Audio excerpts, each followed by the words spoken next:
وسلم وبارك على نبينا محمد وعلى آله وصحبه أجمعين أما بعد.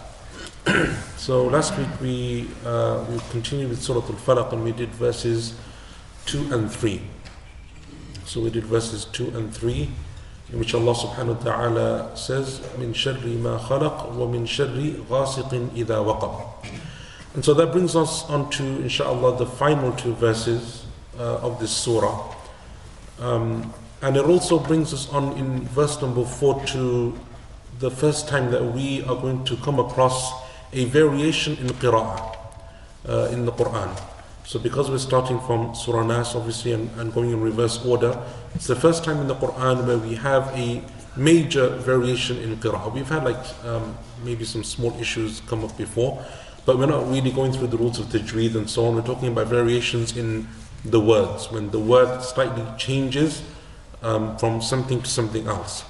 So in verse number 4, when Allah subhanahu wa ta'ala says, وَمِن شَرِّ النَّفَّاثَاتِ فِي الْعُقَدِ, there is another way of reading this in the recitation of Ruwais, who is one of the rawis or one of the narrators from Ya'qub, who was one of the 10 Qurra.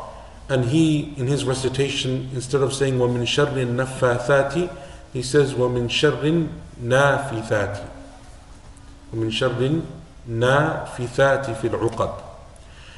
So something we touched upon last week is that because we're going to be doing this fairly regularly throughout the Quran, there's numerous times where we have these variations. I think it's a good idea and it's important that we have some understanding of what we're speaking about when we mention these terms qira'at and who were the qurra and what does it exactly mean and so on and so forth. And also to understand how these qurra, these names, are linked back to the Prophet sallallahu alaihi wasallam, because ultimately all of this comes back from the Prophet sallallahu alaihi wasallam, like hadith and like everything else in our religion. And I kind of debated with this issue and I thought about this because qira'at is a discipline and a science in and of itself, independent of tafsir and so on. But obviously tafsir is one of those sciences of Islam that kind of includes everything, and in particular the different sciences of the Quran. And so I was wondering, should I go into this in some detail and some depth, or should I just keep it pretty brief? And then I was like, well, if I make it really detailed, people are probably going to get a bit bored and think, what's he doing and why is he going on to something else and so on. And then I thought, actually I don't care. I'm going to do what I want to do. And what I want to do is actually go into this, not in too much detail, inshallah, not so that it's something which is going to be like a whole study of the discipline, but at the same time in enough depth and detail that inshallah, if you hopefully pay attention and keep up with me, it's going to make some sense. So that every time now when I say qira'ah and qurra, like just now when I said to you, Ruwais is one of the 10, is one of the narrators from the 10 qurra, all I see is blank faces. And I don't like seeing blank faces. So hopefully we have enough understanding that when I say this, you at least kind of know, okay, even if you don't fully understand the discipline and the science, you kind of know, okay, this is what we're speaking about and this is how it relates to us. And the other reason why I want to go into this in some detail is because it has become one of the lost sciences of Islam. The science of qira'at is becoming, and inshallah, there's a revival now, especially in the last few years. But it's something which was, for a very long time not known, not understood, to the extent that if someone was to read in a different qira'ah, people would actually think that they've changed the Quran. And there's instances and many stories of people in the masjid when someone's changed the qira'ah, the imams have been corrected because people think they're reading incorrectly, or people have caused issues in the masjid simply because of a lack of knowledge. And I remember hearing a story, and Allah Azza wa Jalla knows best if this is true, but I heard a story from many years ago, this is decades and decades ago, when in the University of Medina they first started the faculty of Quran. And the faculty of Quran in the university is not a faculty that specializes so much in tafsir, but rather with a specialism in qira'at. So it speaks about tafsir and so on, but the other faculties and the other colleges also go into depth in tafsir to some extent. Like we studied Ibn Kathir in Sharia. But the faculty of Quran was set up to revive the science of qira'at, right? But it was something which was new and not something which people were overly familiar with.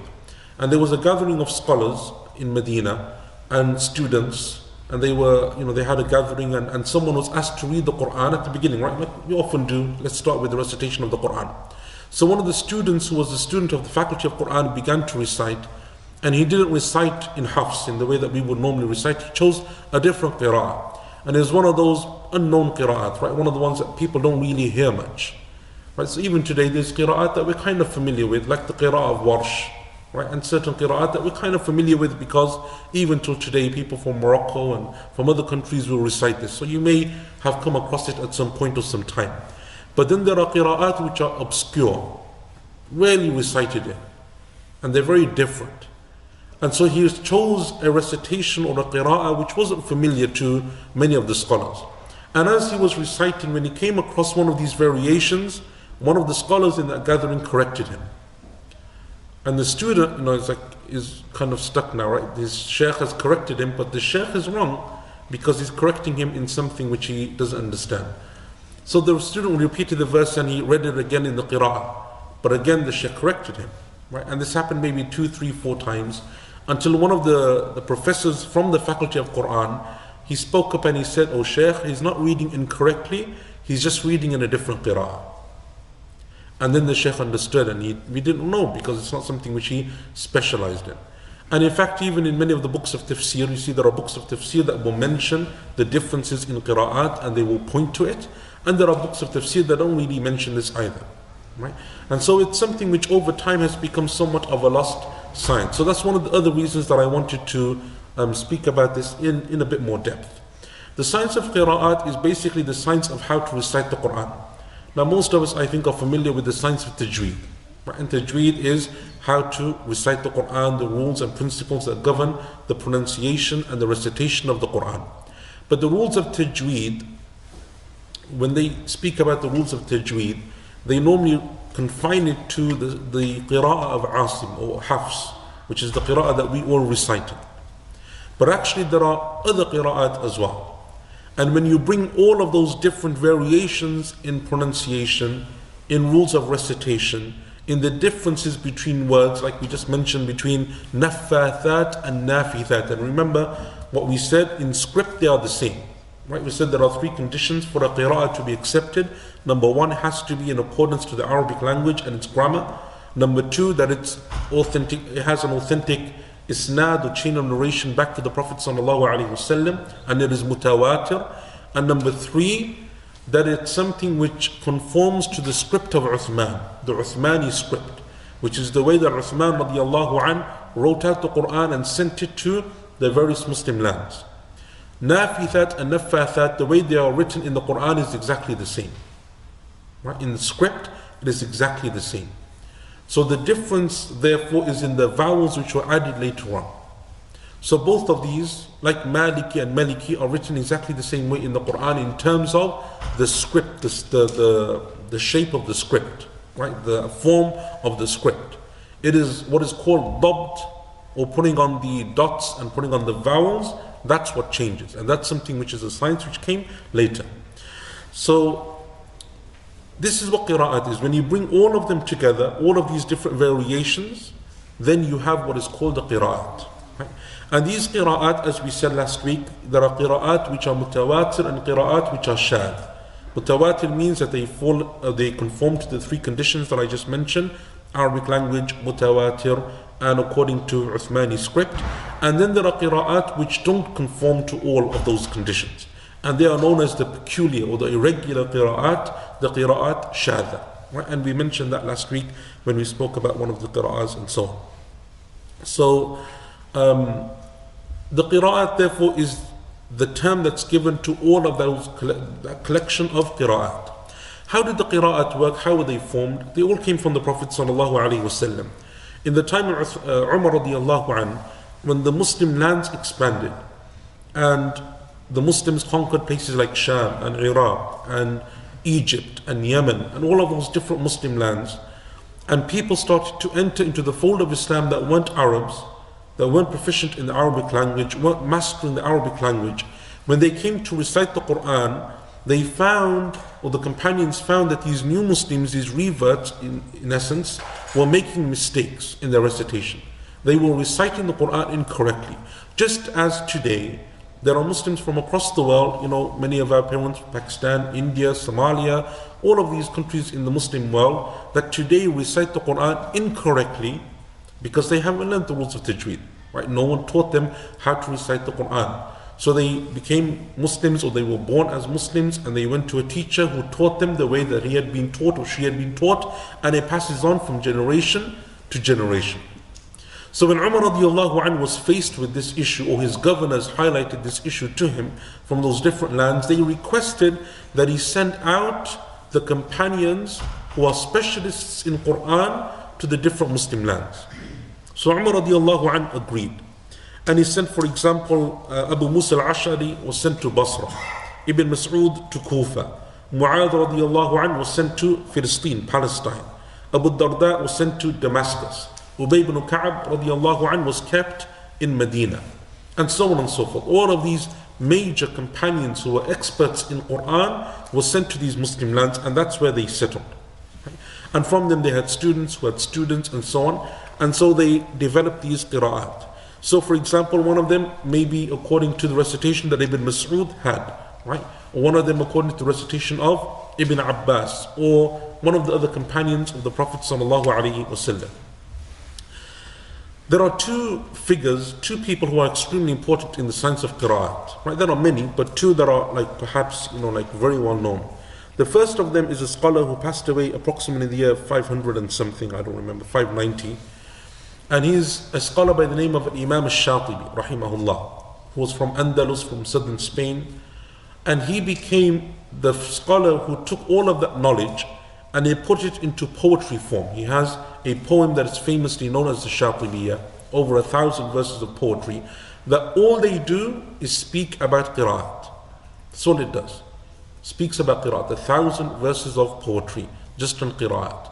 And a student of qira'at would memorize this poetry, because then in their minds they would be able to understand the variations without having to go and research them. Right? It's something which they have memorized, something which is available to them instantaneously. That's the first figure, Imam al-Shatibi. And Imam al-Shatibi based his book, his poetry, on a book that was written before him by a scholar by the name of Abu Amr al-Dani, rahimahullah. And he took his book and he just put it into poetry form.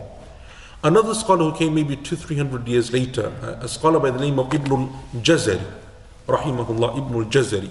This scholar came and he essentially did the same thing. He wrote another book in poetry form as well.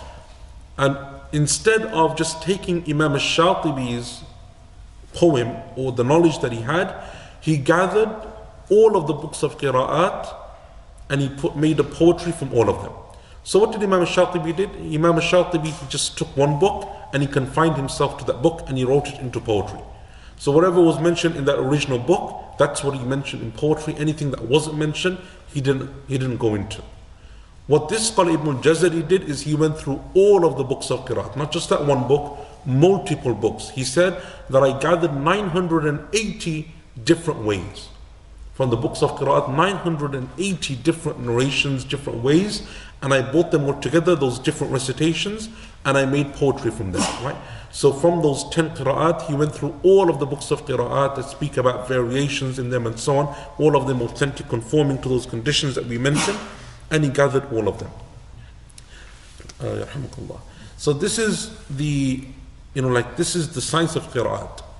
And the science of qira'at basically speaks about 10 reciters. There are 10 main reciters. Each one of them had 2 students. There are many students, but 2 that became well known, prominent in this science of qira'at. So from those 10 qaris, we have 2 students. And when we recite the Quran, the name of that recitation is one of the names of the students. That's how it's named. So the main Shaykh, the Qari himself, right? For example, Nafi'. Nafi' is one of the 10. Nafi' has 2 students, Qalun and Warsh. So when we read the Quran, even in the recitation of Imam Nafi', we're choosing one of the 2 students to read through, either through the student Qalun or through the student Warsh. So when you hear the Imam reciting, you don't say he's reading in the recitation of Nafi', because you don't know, right? Which one of the 2 students of Nafi' is he reciting in? You'll mention the name of the student. So in essence, there are 20 different variations. We say there's 10 qira'at, But because each of them have 2 students, there are in essence 20 different variations, because even between the 2 students of one qari, there are differences. Right? No 2 qari students are exactly the same. Every one of those 20, there are variations. Some more, some less, whatever. But there are variations in every single one of them. So who are these 10 Qur'an? I'm not going to go through like a detailed biography, but I want to go through who they are, and their names and how they're connected back to the Prophet ﷺ, just so that we have an understanding of who these people are. The first of them, and this is the order, by the way, it's not like in any preference or anything, it's the order that Imam al-Shatibi mentions them in. He mentioned them in a certain order, and that's the order that we're taking. So it's not about preference or who came first or last, or which one was older or younger or more senior or less senior, more junior. No, it's about the order that was given to them by Imam al-Shatibi rahimahullah, who every scholar more or less after Imam al-Shatibi, they took that same order and they continued with it. So he begins with Imam Nafi', and Imam Nafi' is the first qari, and he was from Medina. And Imam al-Nafi' is a reciter whose teachers are from the students of the companions. So his teachers are the students of the companions. So his teachers directly studied with the likes of Ibn Abbas radiyallahu anhuma, Abu Huraira radiyallahu anhuma. And Ibn Abbas and Abu Huraira, as we know, are from the younger companions. Ibn Abbas in age is from the younger companions. Abu Huraira only came to Medina in the 60th of the Hijrah. Right? He came after the Battle of Khaybar, I think. He came, so he only was with the Prophet ﷺ for 3 to 4 years before the Prophet ﷺ passed away. So those companions who came later, who were younger in age, or they accepted Islam later, or they migrated later, or they became Muslim after the conquest of Mecca and so on, what would they often do?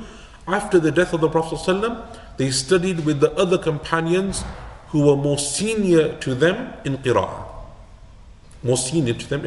So for example, Ibn Abbas, Abu Huraira, these companions, they studied with Zayd ibn Thabit, and Ibn Mas'ud, and Uthman, and Ali, right, and Ubay ibn Ka'b.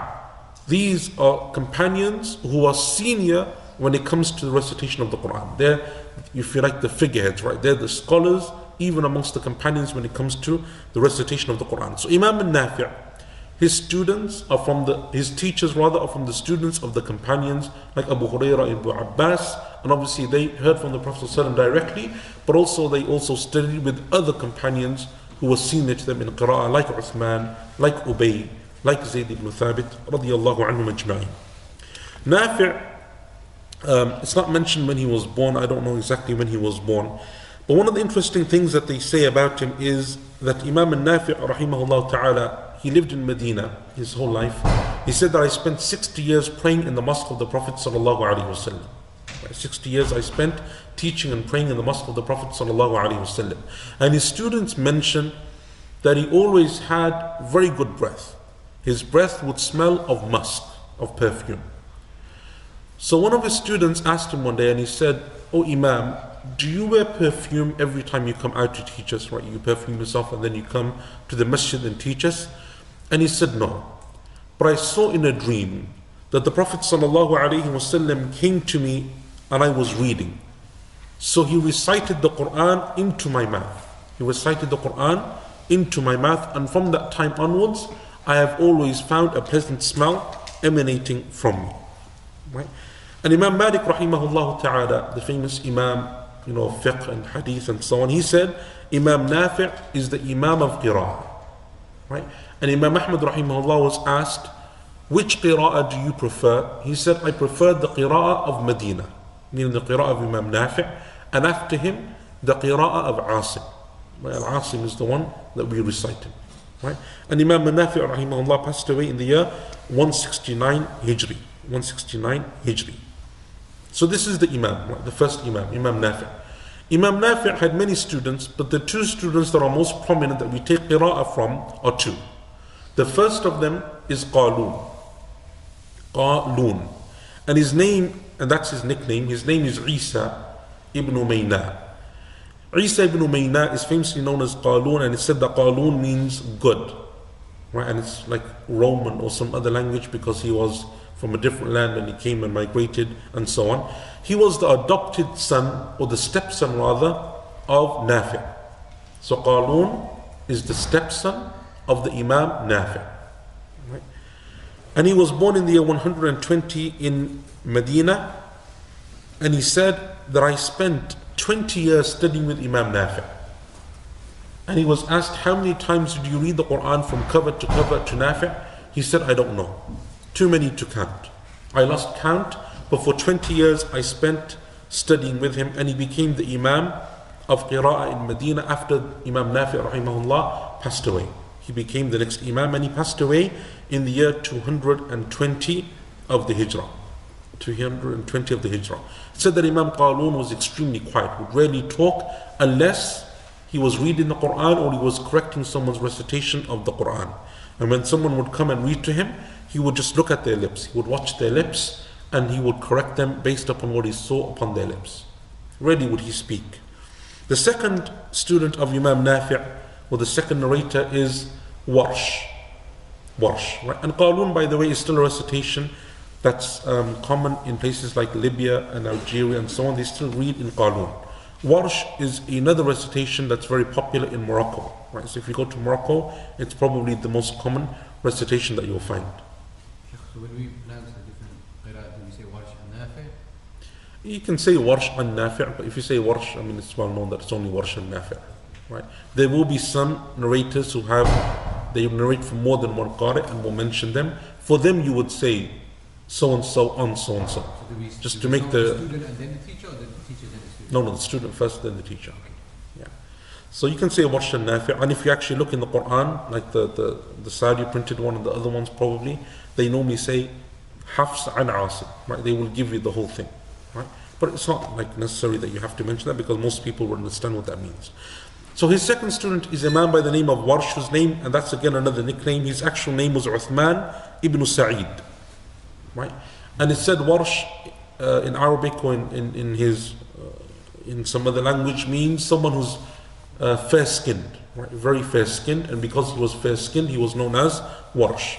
He was born in Egypt in the year 110 Hijri. What's amazing by this Imam Warsh is that he only came to Medina for 1 month, and he only studied in Medina for 1 month with Imam Nafi'. And he said, I stayed for 1 month and I finished the Quran with him 4 times. So he came for 1 month to Medina to study with Imam Nafi', and in 1 month he read the Quran from cover to cover by heart 4 times from memory. Right? Which is an amazing feat, because most of us reading the Quran once by memory in a month, like Ramadan, that's like more than enough. Right? To read the Quran 4 times from memory in 1 month is amazing. His story, he says, Imam Warsh said that I traveled from Egypt and I came to Medina only to study. Didn't come for business, didn't come for Hajj, didn't come for anything else. I came directly to Medina and I went to the Masjid of the Prophet ﷺ to study with Imam Nafi'. He said that I entered and I found that the mosque was packed, full, no space. And all of those people are there to study with Nafi'. All of them are students. So he said, when I came, and you can imagine, right, he's come from Egypt, he's come only to study with the Shaykh, and he comes in and he finds that there's so many people there that he can't even find space to come and sit with the Imam. So he became, upset, he became despondent, he felt that he'd made all of this trip and now he can't even get to the Shaykh, let alone read to the Shaykh and finish with the Shaykh and so on. So he asked one of the students, he said, who's a close friend of the Imam? And these are amazing stories. I like these stories because it shows you how ingenious some of these scholars were, right? And how cunning they were, right? In a good way, and how they had to be smart to come and to actually find a way to come and listen to and study with the Shaykh, because the Shaykh has hundreds of students, right? He doesn't know who this person is from Egypt or who someone else is. So many people. You have to compete in order to get to the Shaykh, right? And there's many examples of this within the biographies of the scholars. So Imam Warsh, what he did is he went to someone and he said, who's a close friend of Imam Nafi'? Who's one of his closest friends?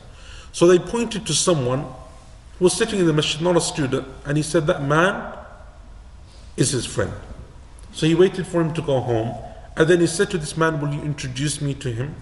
So he said, okay. So he took him to his house and introduced him to the friend of Imam Nafi'. And Imam Warsh said to him, who's come from Egypt, Warsh was the student, he said to the friend of Imam Nafi', I came from Egypt not for business, not for Umrah, not for Hajj, nothing else, only to read to Imam Nafi'. But now that I've come, I found there's so many students that I won't get a chance. So will you go to him and take me and be my intercessor, right? Be my wasita, right? Come and intercede for me and recommend me so that he will take me on as a student. So the man agreed. They went to Imam Nafi' and he introduced him and he said, this is so-and-so from Egypt. He's come only to study. Come only to study. Didn't come to make Hajj, didn't come for Umrah, didn't come for business, didn't come for marriage. Came just to read the Quran to you, and now he doesn't find any time. So Imam Nafi' said to him, can you not see around me the children of the Muhajirin and the children of the Ansar? Meaning that these are from the descendants of the companions of the Prophet ﷺ. Right? These are their grandchildren, their great-grandchildren. They're around me, they're my students. So how do I find time for him when I have here the descendants of the Muhajirin and the Ansar? So the man said to him, will you turn him back? His friend said to him, will you turn him back to Egypt without teaching him? Like he's come all this way to study with you, you'll turn him back? So Imam Nafi' said to Warsh, will you sleep in the masjid and stay here? And Imam Warsh said, yes. If you want me to stay here, I'll sleep in the masjid. He said, okay. He said, sleep in the masjid and come to me after Fajr. And when you come, you can read to me 30 verses. I think 30 verses or 30 of something, he said to him. 30 verses. So he would come in the morning and he read the first morning to him 30 verses of the Quran. And when the people heard that he'd come from Egypt and he went through, all of these like different steps and he's sleeping in the masjid and so on, and he's reading 30 verses, one of the students stood up and he said, oh Imam, I read 30 verses to you, give 10 of my verses to him and I'll read 20 today. So Imam Nafi said, okay, no problem. So he read 10 more. So another student stood up and he said, give him 10 of mine as well. And then a third one, and a fourth one, and a fifth one. Until Imam Warsh said, I managed to read the Quran 4 times to him in that month. Because all of the students, what they're doing, they're giving him 10 of their verses each. So he's able to read enough so that he can make sufficient progress and finish the Quran 4 times during that month. And then he left and he went back to Egypt and he passed away in the year 197 of the Hijrah. Right? It's amazing, that type of determination, that zeal, that enthusiasm, that passion, and that willingness to find a way even when it seems like all of the doors are closed. He wasn't willing to take no for an answer. He found a way to study with those imams and with those scholars, and this is something which is very common. So that's the first Imam, Imam al-Nafi'. He's based in Medina. His 2 main students are Qalun and Warsh. The second of the 10 Qurra is a man by the name of Ibn Kathir. Not Ibn Kathir, the scholar of Tafsir. They often get confused between the two. But Ibn Kathir, the scholar of Tafsir, lived like hundreds of years later. He passed away in, 758 or something like that, or maybe even later. This is Ibn Kathir, who was born in 45, the 45th year of the Hijrah, and he passed away in the year 120, and he's from Mecca. And his isnad, or his link to the Prophet ﷺ, is that from his teachers is Mujahid, rahimahullah, the famous scholar of Tafsir. And Mujahid is obviously a student of Ibn Abbas, and Ibn Abbas obviously is a companion of the Prophet ﷺ. So he's from the students of Mujahid, who's the foremost student of Ibn Abbas radiyallahu anhuma. And it said that Ibn Kathir, his origin was that he was Persian. And when when Mujahid rahimahullah passed away in the year 103 of the Hijrah, Ibn Kathir became the Imam of Mecca. Right, because Mujahid was the Imam of Quran and so on. When he passed away, Ibn Kathir took his place until his own death in the year 120. And it said that he met a number of the companions like Ibn Zubayr and Abu Ayyub and Anas ibn Malik radiyallahu anhum ajma'in. Sufyan ibn Uyayna rahimahullah used to say that there is no one in Mecca who is more knowledgeable about the Quran than Ibn Kathir. And it said that Ibn Kathir, before he would teach people the Quran, he would always give them a reminder about the Quran and its importance and so on, and then he would teach them about the Quran. And he died, as we said, in the year 120 of the Hijrah. He has 2 students. The first of his students is a man by the name of Al-Bazzi. And his name is Ahmad ibn Muhammad. And one of his forefathers, his name was Abu Bazza. So he became known as Al-Bazzi. Born in the year 170, passed away in the year 250 of the Hijrah. And he was one of the two main students of Ibn Kathir and the Qari of Mecca. And he was one of the mu'adhins of the Haram. It said that he gave the adhan in the Haram in Mecca for 40 years. For 40 years he was one of the mu'adhins of the Haram in Mecca. The second student of Ibn Kathir is a man by the name of Qunbul. And Qunbul is also a nickname. His actual name is Muhammad ibn Abdul Rahman. Right? Qunbul in modern Arabic language means what? Anyone know? Qunbul. What does Qunbul mean? No one knows this? In modern Arabic language, what does Qunbul mean? Qunbul. Huh? Qunbul. Not Bunbul, Qunbul. So, Qunbul, it said that it either comes from a tribe, right? The name comes from a tribe known as the Qanabila, or it comes from a medicine that he used to eat a lot of because he had an illness and he used to use a medicine called Qunaybil. And so the people used to start calling him after his medicine and became known as Qunbul. He was born in the year 195 and he passed away in the year 291 of the Hijrah. So Ibn Kathir rahimahullah has these two students, Al-Bazzi and Qunbul. Right? By the way, the recitation of Nafi', the recitation of Warsh is something which is well known. I think most of us have heard of Warsh. Qalun is also something which is fairly familiar. The Imam here often, the one that normally leads the Salah, he often recites in Qalun. Ibn Kathir is a recitation which you don't hear very often. It's not one of the common recitations. It's not really somewhere, like it's one of the ones that have kind of become obscure. There's not really many Muslim lands that read in the recitation of Ibn Kathir.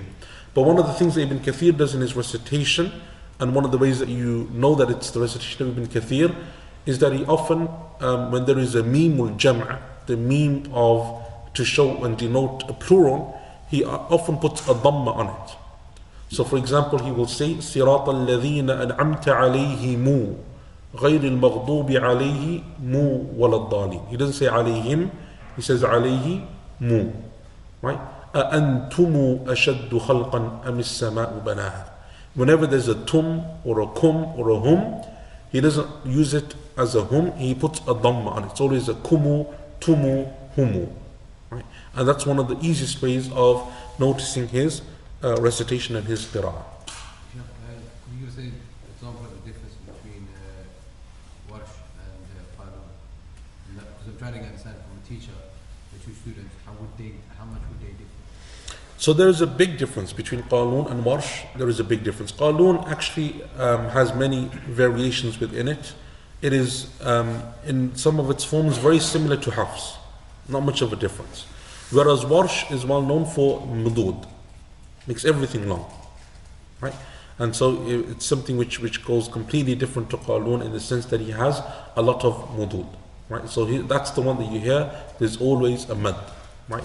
إن الذين كفروا سواء عليهم أنذرتهم. Right? It's like mad. So he's like doing a lot of mudud. Whereas Qalun doesn't have that. The third qari is the qira'ah of Abu Amr al-Basri. The third qari, his name is Abu Amr, and he was from Basra. And his name was Zabban ibn al-Ala ibn al-Uryan. Abu Amr is obviously his kunya. And his isnad, if you like, back to the Prophet sallallahu alaihi wasallam, is that his teachers, or from his teachers, are the likes of Ata and Ikrimah and Al-Hassan, and these are the major scholars of the Tabi'een, who in turn studied with the likes of Ibn Abbas and Ibn Mas'ud radiyallahu anhum. So his teachers are from the students of the companions also. He was born in Mecca, it is said either in the year 68 or 70 of the Hijrah, but then he moved fairly early on to Basra, and that's where he grew up and where he remained for the majority of his life. And he became the Imam of Qurra, or the Imam of Quran in Basra during his lifetime, and his lifetime also coincided with these major scholars, Ata, Ikrimah, Al-Hasan al-Basri, all of these famous scholars of Quran and Tafsir and of Islam. It's said that Imam Al-Hasan al-Basri rahimahullah one day came into the masjid and he saw so many people surrounding Abu Amr. Abu Amr is teaching Quran and there's so many people like him. And Imam al-Hasan al-Basri was so amazed by the multitude of people around him that he said, La ilaha illallah, it's almost as if this scholar is like the Khalifa, right? Because of all of the people that are around him, surrounding him and learning from him.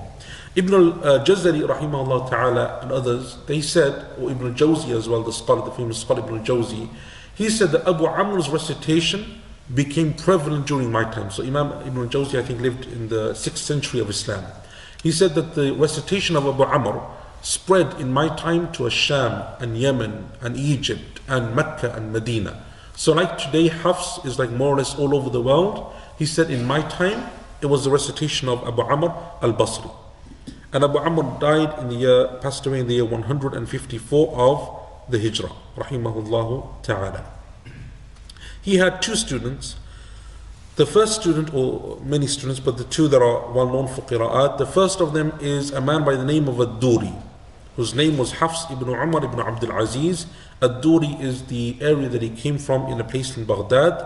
And it said that he was one of the first scholars ever to write a book in qira'at. So this scholar Ad-Duri was one of the first scholars ever to write a book in qira'at, and he passed away in the year 246 of the Hijrah, 246 of the Hijrah. Now Ad-Duri is one of those scholars, or one of those imams of Quran that had more than one teacher. He studied with Abu Amr, and he also studied with one of the other reciters, that's number 7 on the list, a man by the name of Imam al-Kisai. So he narrates from both of them. So like what you asked before, do we have to say Warsh and Nafi'? For him you would say it, to differentiate between his two teachers. Ad-Duri had two teachers, both of them you recite the qira'ah in. You say Ad-Duri on Abu Amr or Ad-Duri on al-Kisai. Right? He's one of those that had two teachers that we still read from. The second student of Abu Amr is As-Susi,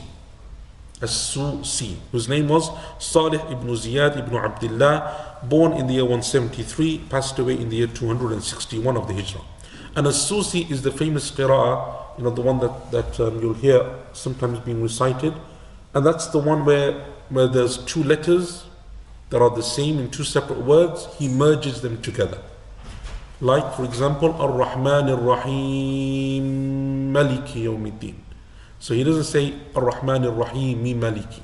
Right? He doesn't use them as two separate memes, he merges them. Ar-Rahman Ar-Rahim Maliki. Alam tara kayf fa'al. Right? Alam tara kayf, not kayfa fa'ala, kayfa.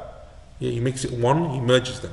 And there's two letters that are the same, and there's obviously exceptions to this rule, but generally when there's two letters that are in two separate words, he merges them. He does the most merging for all the Qur'an. He's the one that you will hear. If you hear someone doing that, you know, okay, he's reciting in the recitation of Al-Imam Al-Susi. 173-2261.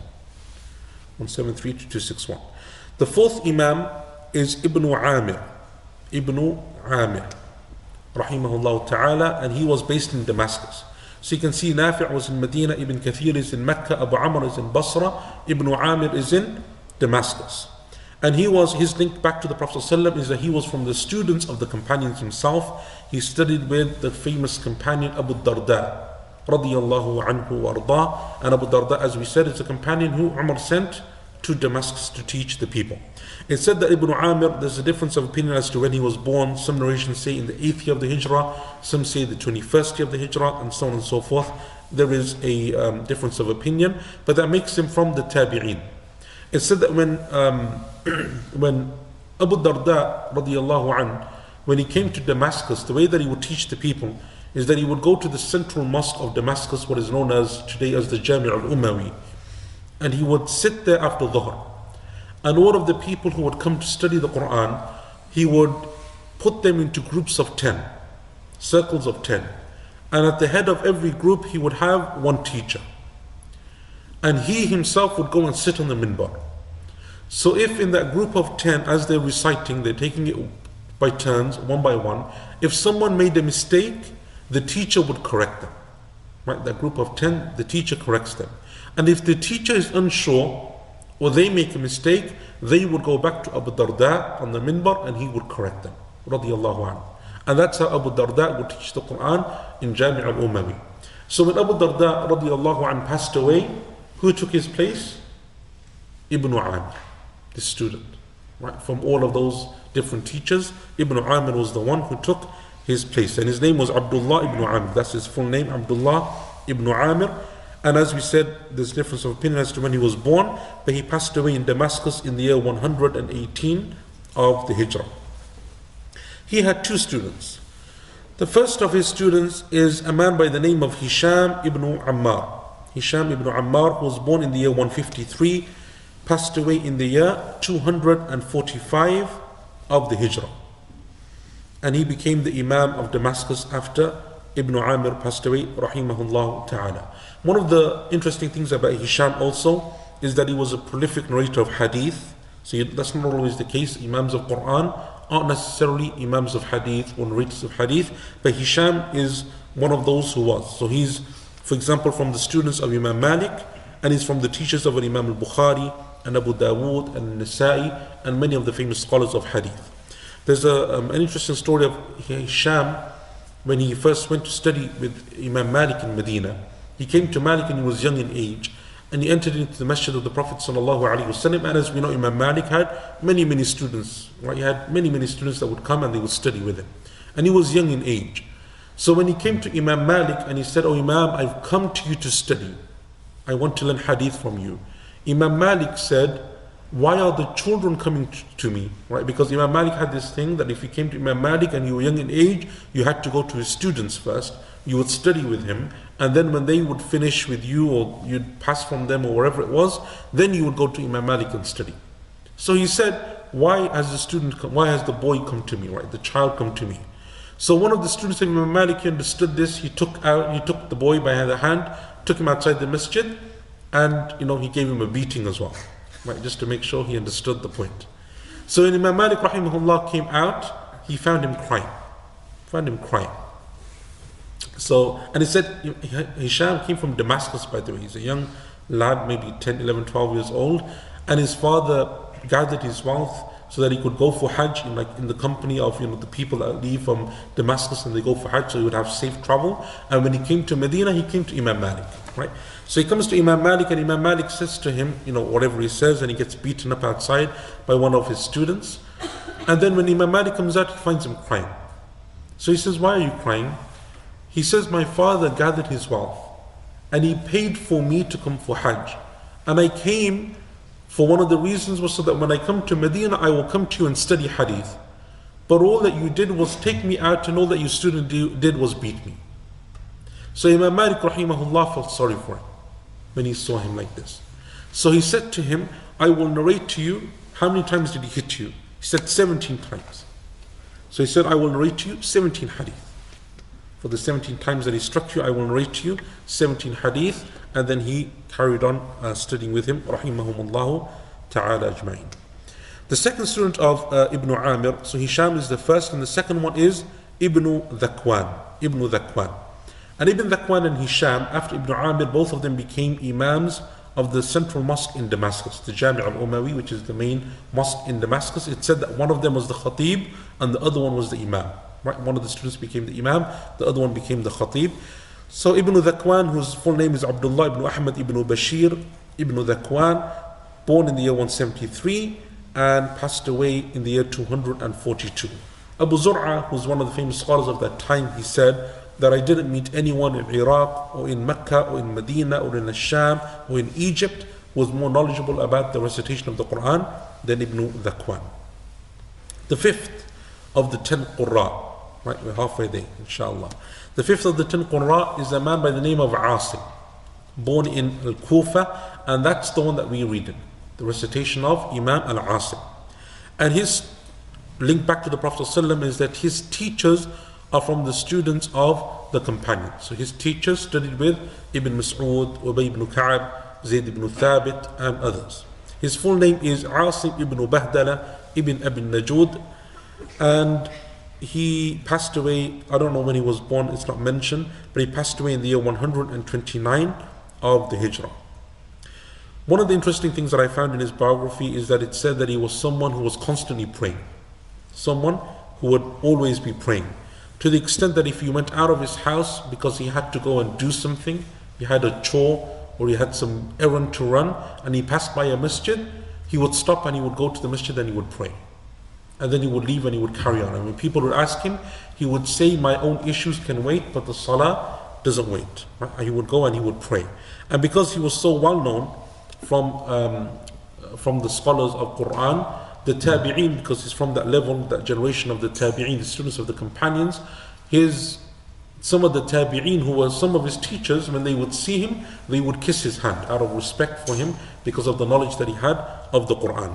He was asked, how did you study the Quran? He said that I would go to Abu Abdurrahman al-Sulami, who was one of his teachers, who's the student of Ali radiallahu anhu.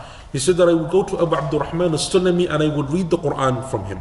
And then when I would leave, I would go to another scholar by the name of Zir ibn Hubaysh from the students of Ibn Mas'ud. So he would go to one of the students of Ali and study with him, and then he would go to the student of Ibn Mas'ud and study with him and combine between the two or compare the two and see how both of them recited. And as we said, he passed away in the year 129 of the Hijrah. He has two students, or two famous students that we narrate from. The first of them is Shu'bah ibn Ayyash ibn Salim, also famously known as Abu Bakr ibn Ayyash. But his name is Shu'bah, born in the year 95 of the Hijrah and passed away in the year 193 of the Hijrah. He was approximately 96, 97 years old at the time of his death. Not only is he a great scholar of Quran, but he was an amazing scholar of Hadith, rahimahullah ta'ala. Ibn al-Mubarak, rahimahullah, Abdullah ibn al-Mubarak, the famous scholar of the Sunnah, said, I never found anyone to be more eager to follow the Sunnah than Shu'bah. And Imam Ahmad, rahimahullah, said he is a scholar of the Quran and a scholar of good. And Ibn Ma'in, Yahya ibn Ma'in, said for 50 years he didn't sleep at night, meaning he would spend his night awake in salah. He said about himself that I would go to my teacher Asim. For 3 years I studied with him, and I would go to him whether it was raining, or whether it was hot, or whether it was cold, whatever the weather. I would go and I would study with him. And whenever I would finish, Imam Asim would say to me, what you have learned today, remember it. Because it is better than everything in this world and what it contains. Meaning these verses of the Quran that I taught you, remember it, because it is better in this world than anything in this world and everything within it. At the time of his death, one of his children came to him and they were crying because he was on his deathbed. And he said to him or her, why are you crying? I finished the Quran 18,000 times in my life. I read the Quran from cover to cover 18,000 times. You don't need to cry for me. Rahimahullah ta'ala. The second student of Imam Asim, and that's the famous one that we all reciting, is the recitation of Imam Hafs. Hafs ibn Sulaiman ibn al-Mughira, born in the year 90 of the Hijrah in Al-Kufa and passed away in the year 180 of the Hijrah, from the students of Asim, and he was also his stepson of Imam Asim, and one of his two famous students. And that is the qira'ah that has today become prevalent across the vast majority of the world, right? Muslim world and non-Muslim world, more or less everywhere. It is the recitation of Imam Hafs. And there's an interesting discussion as to why this recitation. From all of the recitations, right? As we said before, there was a time when Abu Amr's recitation was prevalent. The people of Medina had their own recitation. Imam Ahmad said that's the best recitation to follow. All of those things that we have in history. Why Hafs, right? And one of the reasons why, and Allah Azza wa Jalla knows best, is because in the time of the Ottomans, when the Ottomans took over the Khilafah, and publishing, the printing press became established, and people started publishing books and spreading them across the world, and it became easier to print. The qira'ah that was chosen by the Ottomans to print the Quran in and to spread across the Muslim world was the qira'ah of Hafs. Why the qira'ah of Hafs? I don't know. I don't know. Allah knows best. But for some reason they chose the qira'ah of Hafs, and that's the one that they printed and spread across the Muslim world, and that's why it became the most prevalent one, to the extent that in Medina the qira'ah of Nafi' is no longer recited. Right? It's not the major qira'ah. Ibn Kathir in Mecca, no. Abu Amr in Basra, no. Right? All of these other ones, Ibn Amir in Damascus, no. Right? It is now the qira'ah of Hafs. That's more or less taken over the Muslim world, and that is the one that we are all reciting in and that we are most familiar with. And that is obviously the grace that Allah Azza wa Jal gives to whomsoever He wills. Allah Azza wa Jal causes some things to stand the test of time and others not to. The sixth of the Qurra is a man by the name of Hamza. And his students, or his sheikhs rather, are from the students of Ibn Mas'ud. So he's 2 generations removed from Ibn Mas'ud radiallahu anhu and Ubay ibn Ka'ab and Zayd ibn Thabit. His full name is Hamza ibn Habib al-Kufi, born in the year 80 and passed away in the year 156 Hijrah. So he is more or less living in the time of which famous Imam in Kufa? Abu Hanifa, rahimahullah ta'ala. Right? And Imam Abu Hanifa used to say to Imam Hamza, there are 2 things that you have surpassed me in. 2 things that you have more knowledge about over me.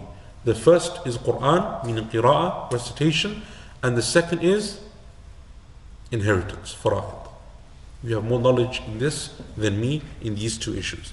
And he passed away, as we said, in the year 156 of the Hijrah. He has 2 famous students. The first of them is Khalaf, and the second is Khallad. Khalaf ibn Hisham, born in the year 150, passed away in the year 229 in Baghdad, from the students of Imam Malik and from the teachers of Imam Muslim and Imam Ahmad and Imam Abu Dawud. Khalaf is the student of Hamza, but then he also has his own qira'ah. So he's a student of a qari and a qari in his own right. And he's number 10 on the list. Right? So he's a student and he's a qari. So we have one student that is a student of 2 qurra, and then now we have a student who also has his own standalone qira'ah. Right? And how do you differentiate between the 2? They say khalaf. When you say khalaf, it means the khalaf as the student of Hamza. But when you speak about khalaf as the teacher, they say khalaf al-ashir. Khalaf, the 10th, meaning the 10th in the list. Khalaf al-ashir. The other student of Hamza is Khallad. His full name is Khallad ibn Khalid, and he passed away in the year 220 of the Hijrah, and his date of birth or the year of his birth isn't mentioned. The 7th of the 10 Qurra is Imam al-Kisai, whose name was Ali ibn Hamza al-Kufi al-Kisai, and his teachers are also from the students of Ibn Mas'ud and Ubay and Zayd ibn Thabit radiyallahu anhum ajma'in. And al-Kisai, as well as being a famous scholar of Quran, is also a very famous scholar of, does anyone know? Al-Kisai. Idris probably knows this. Nahu, grammar, Arabic grammar. Al-Kisai is one of the famous scholars of grammar, along with Sibawayh and those kind of people. Al-Kisai is one of the famous scholars of Arabic grammar. Born in the year 120, passed away in the year 189 of the Hijrah. Al-Imam al-Shafi'i said, everyone is dependent upon Kisai when it comes to Arabic grammar. Rahimahumullah. And he was one of the teachers of Harun al-Rashid. He taught him Quran and he taught him Arabic grammar as well. Harun al-Rashid, obviously the Khalifa. He has 2 students. One of them is Ad-Duri, we mentioned. Right? Ad-Duri is one of the students of Abu Amr. And the other one is Abu al-Harith. Abu al-Harith, whose name is Al-Layth ibn Khalid, passed away in the year 240 of the Hijrah. I'm just going to quicken the pace. The 8th Qari is Abu Ja'far. Abu Ja'far his name is Yazid ibn al-Qa'qa' from Medina. He's from the Tabi'een. His teachers are Ibn Abbas. He's from the students of Ibn Abbas and Abu Hurairah radiyallahu anhuma. I don't know when he was born, but he passed away in the year 130 of the Hijrah, and he was from the teachers of Imam Malik. Imam Malik studied the Quran from him and so on. And he said about himself that I once met Salama radiallahu anha, one of the wives of the Prophet ﷺ, and she made dua for me. And that's why I think that I excelled in this knowledge. And in the Quran, he would fast one day and he would break his fast one day, meaning he would fast the fast of Dawood alayhi salam. Is he the son of Qaqa as in the Allah, I don't know. So, as we said, passed away in the year 130. He has 2 famous students, Ibn Wardan, whose name is Isa ibn Wardan, passed away in the year 160, and Ibn Jammaz, whose name is Sulaiman ibn Muslim, passed away in the year 170. Number 9 in the list of the 10 Qurra is Ya'qub from Basra.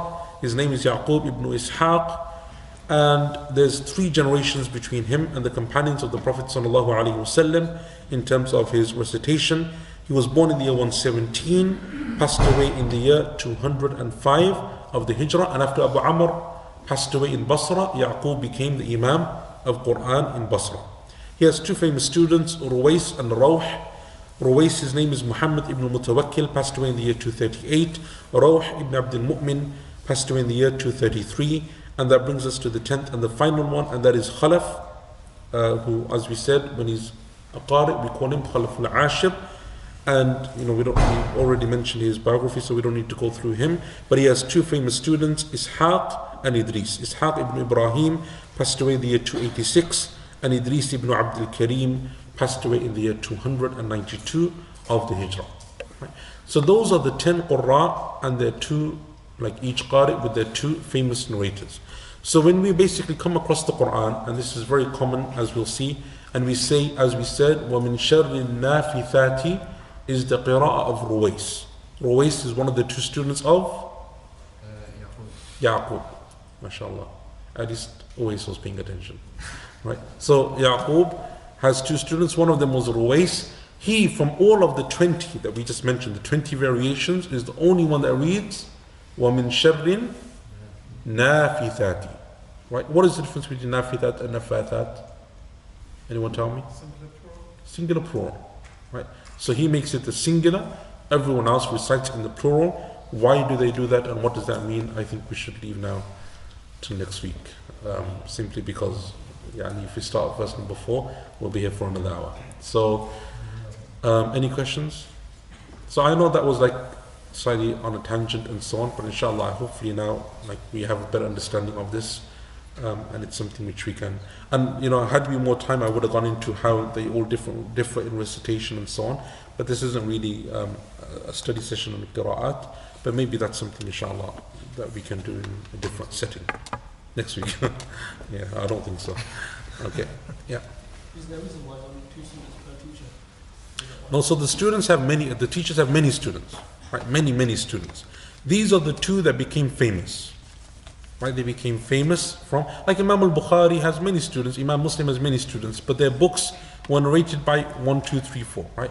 They became the famous students of these. Like Imam Malik has many students, but his madhab is reported by a handful, right? Imam Ahmad has many students, but if you look at who reported from him his madhab, it's only a handful. So that's how it worked, right? There are certain students that just became prominent and well known for these different sciences. So someone like Abu Ja'far, he's a teacher of Imam Malik, right? Imam Malik is one of his students in Quran, many students. But there were a couple that just spent all of their time and effort in this science of qira'ah, and they became famous for it. They taught it. Because one of the other reasons why there's only a couple that are famous is because they actually sat and taught Quran. So Imam Malik doesn't sit and teach Quran. Imam Malik teaches hadith, right? Other scholars don't do it. These scholars actually sat and they taught their students. So we have a chain of narration. Remember, it has to be mutawatir. So this is where the mutawatir chain comes from, right? Otherwise, there are other students, and there are many of them, right? So Shaykh, so when you get Warsh from Nafi, that recitation is also narrated from other than Nafi and other people. Yes, so Nafi would have had many students that would have recited them. But how did it reach us? It reached us through Warsh. The level from above Nafi. Above Nafi? Also has many changes. Yeah. So Nafi has many teachers, right? And his teachers have many companions that they studied with.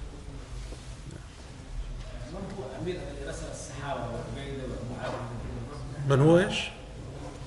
Who is the Sahaba اللي رسل الصحابة معاذ بن جبل وعبيدة يعني واحد قصر واحد. ايه. مش هو عمر بن الخطاب؟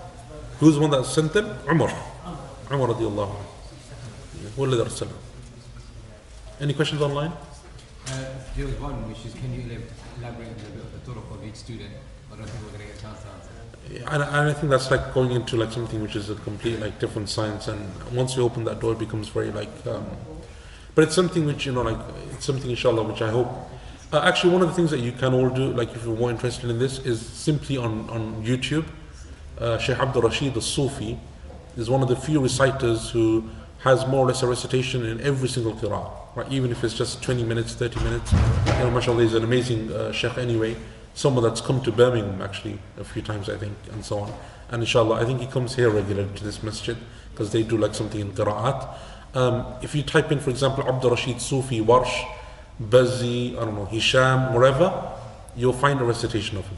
So if you find, for example, a surah and you just listen to it, like open the Quran, you'll see the differences, not only in the rules of tajweed, but also in the variations of the words here and there, the different variations that you have.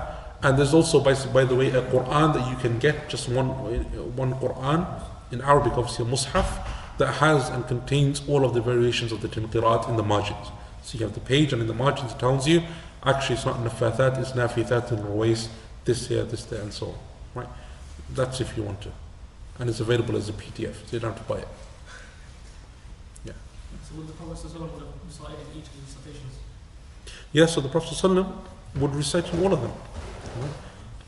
He would read in all of them because all of them go back to these companions who go back to the Prophet ﷺ. And these are obviously, when it comes to the words, there are variations in the Arabic language as well, right? So we have plural and we have singular, right? We have, sometimes like whatever the variations are, they either emphasize something more or, there's like a variation. As we go through the tafsir, we'll speak about the meaning between those variations. Tata? Exactly.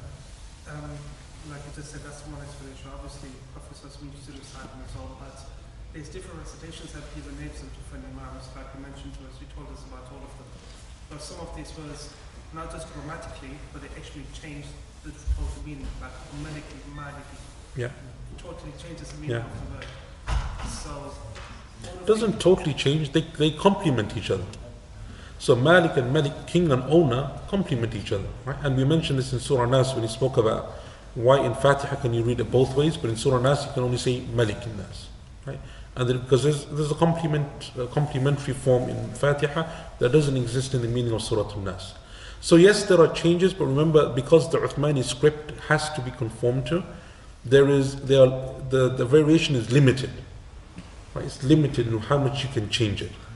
And so it will be something like Malik and Malik, owner and king. Yes, it is two different words, but both of them also complement each other. but the way it's written, the way it was initially written, obviously without all the, whatever we added on, it was written always exactly the Yeah. same.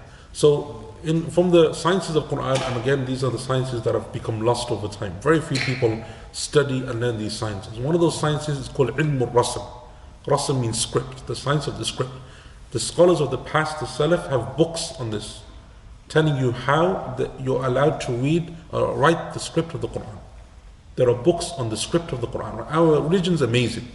Even to the level of how you write the Quran, there are books that tell you the rules of which to recite the Quran, write the Quran. Right? So today, most of us, when we write the Quran, we write it the way that we normally write Arabic, because we don't really understand those rules of Rasm.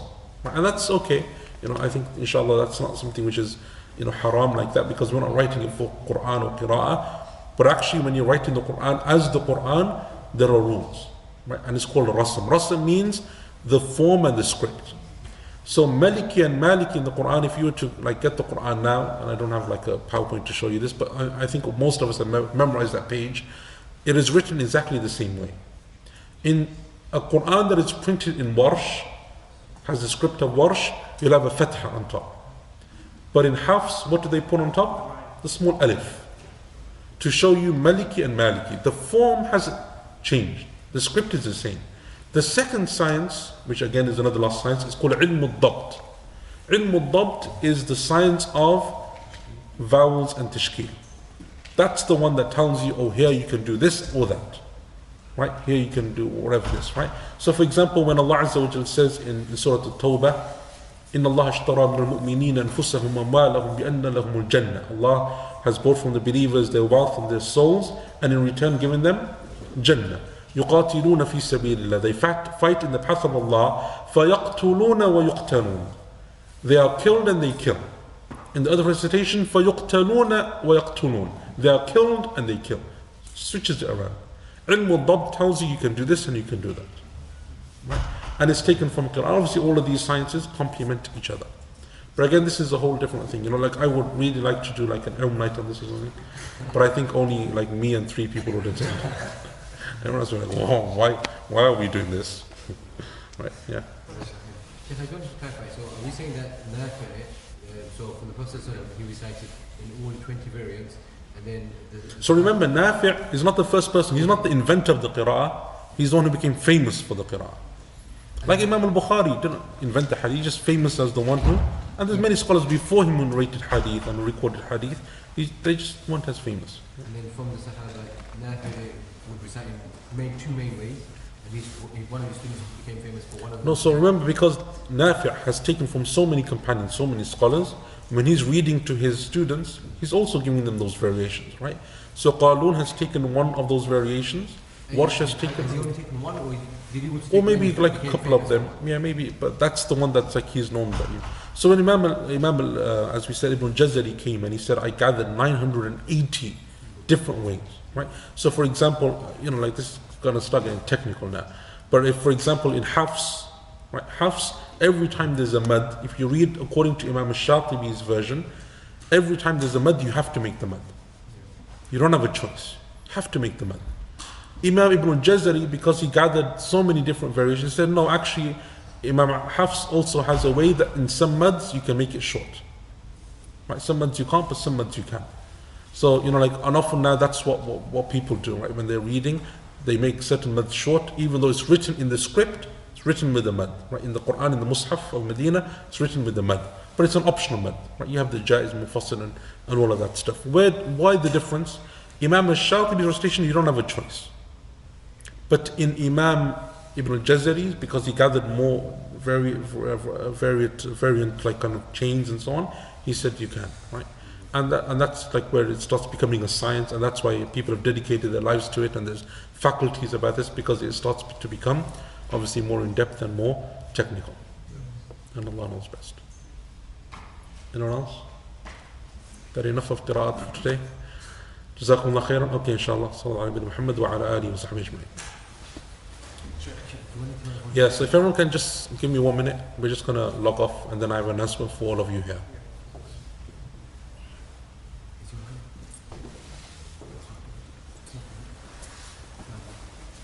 Offline? No, you don't sound sure, man. Okay, so next week, inshallah, we have a double lesson. So one of the commitments that we made when we started this program was that inshallah every single week without fail for the term, like until like Ramadan, there will always be a lesson, right? In 2 weeks time we have the winter conference at Green Lane Masjid, which the Tuesday falls, I think it's Christmas Day this year. So because I have the conference there, what we will do next week is we will have a double lesson. The first one will be live streamed. The second one isn't live streamed. It's recorded to be played for Christmas Day. But because I won't be there, right, I'm not going to be here, by the way, on Christmas Day. So we're doing a double lesson. So you have a choice, next week after the first lesson, you can stay for the second lesson if you wish, or you can leave if if you're busy and you can watch it the following week with everyone else. It's up to you. But there won't be a lesson on Christmas Day, but we're doing a double lesson in its place, inshallah, next week. So what we'll do is we'll record the first one, then we'll pause like we did now, then we'll start the recording, and I'll carry on, inshallah. Okay, so just to let you know, that's what's happening next week, inshallah. Barakallahu feekum. Sallallahu alayhi wa Muhammad wa ala alihi.